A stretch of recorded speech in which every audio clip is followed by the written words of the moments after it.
Neighbors, want to wish you a Merry New Year. The winter solstice has occurred, which is the point the sun goes from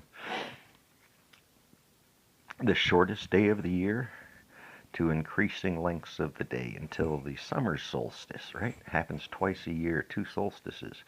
These are the turning points in the rotational cycle of this billion-year rotation Earth has been doing around the sun. That day is what drives so much of culture. It was celebrated long before we came up with other reasons to celebrate the seasons. There's two other elements in this that we celebrate, and those are the equinoxes, right? The transition from spring to summer and fall to winter. But our calendars have gotten so messed up, they do not match nature's cycles. They are so far off. If you go look at the history, the records, not it is the records. It is what it is. It's more than history. It's a fact of the change in the calendar over time versus the fact of that solar cycle change and what drives nature's rhythms and habits and ours. That's the sun goes up and the moon pulls tides and the other things that we just take for granted. But so this solstice is a really interesting transition point. It's been celebrated across continents before writing happened. It is the basis of calendars. The study of these solar cycles helped the South American civilizations. These were cities without wheels.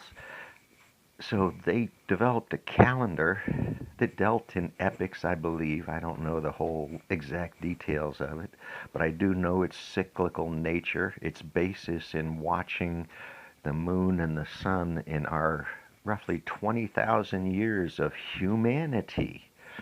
Us getting along together, working together side by side, not by ourselves, building communities, building a tribe, building a community center. Now, a lot of faiths take credit for these things, but it's a fact of human nature. We enjoy community more than we enjoy solitude. And yes, we see the solitude, the people going off in the wilderness. You know what those people in the wilderness have? A knowledge that they can escape where they are, or a belief that they can come back and find a hospital to save them, that they can walk back out of the wilderness and get back into a normal life. So few of them stay in that wilderness. So, happy solstice. Happy New Year.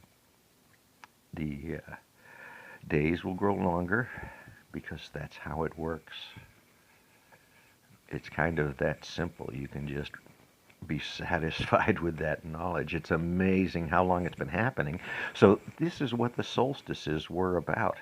This is what those huge celebrations that other faiths and beliefs have obscured the reason for those celebrations, have been able to draw away from the fact of that, and yet we try to keep closely tied to these solar events because they're nature's cycles, and nature really doesn't care about us a whole lot. I don't know if you've noticed in our 1,000 years of heavy pollution on the planet, nature does what she does. So at some point, this curve that we're on is going to change, the slope and the cycle of it. What the other side of that slope and cycle, that slow, malicious curve through time is going to look like is going to be hard to judge, hard to tell. But the only way we can get there is by doing things better together as a society, the greater good type of idea. You don't need faith in these ideas. Understanding is a better way to get there. So these cycles, tied to our months and to the descriptions of the seasons that we have, the seasons that describe these natural cycles, spring, summer, fall, and winter. So I'm at 62 years now of watching these go by and not understanding it anyway, and not having to. It's I have faith the sun will come up tomorrow. Do I know it will come up? Still amazing. Either way, credit where credit's due. So brings us back to the calendar year, the basis of the calendar year.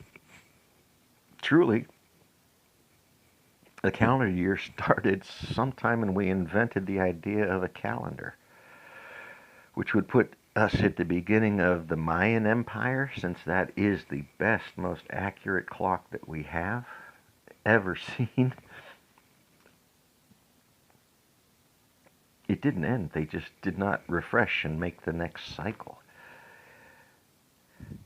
the next epoch, however you wish to say that. But it was a lot of people sitting around and talking about staring at the stars and memorizing them and beginning to name them and group them and cluster them before cell phones. So before television, before radio, before music even, we were watching these cycles. We knew when the spring came that migrations were going to happen, that calving was going to happen, that it was time to plant crops. These things we knew before written histories. These things cultures in South America knew, in North America knew, because these people were here before us. So this slow march of time we have a short share in is happened again. Another of nature's cycle. Happy year, is it 20,000? Is it year 18,000? Is it year 4 billion or 6 billion, whatever the beginning? Now, see, it would be based on this planet, because our time is based upon our cycle around this planet. What doesn't care about that is atomic time, nuclear clocks, and the rest of the universe. We're the only ones that care about this time designation we've given. So which makes absolute conversations rather tough, because even time is relative.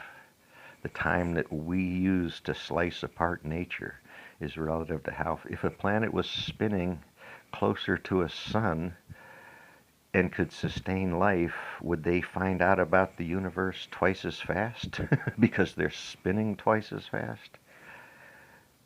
You can go there. These are great fiction stories with little bits of truth inside. We can talk about the tie of frequency and time, because frequency is 1 over time. So wherever you have time, you have frequency. So what came first, the frequency or the time? This gets into advanced, very sophisticated measurements, time domain measurements. So you measure the difference between T0 and T1. But that was a relative T0 to write whatever time it is, right? Just to confuse even more.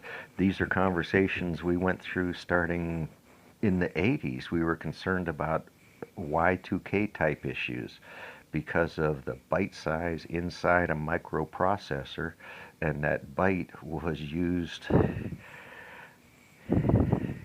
word size, for the younger generation.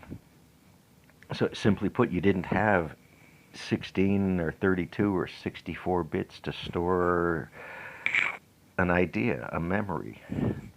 And you had 4 bits, you had 6 bits, you had 8 bits. So a year transition could mean some little field device goes quirky out there. So these, building up, 20 years later into Y2K work, and microcontrollers and subcontrollers and distributed controls and networked environments and new network uh, epistemology on top of all of that. So it's an analog world because we're spinning. To make it into true and false is hard to do. So happy years, whatever. Let's see what this one brings. And it's time to celebrate the nature that drives us and our animal instincts. Recognize them, manage them for good, for better. It's easy to make things worse.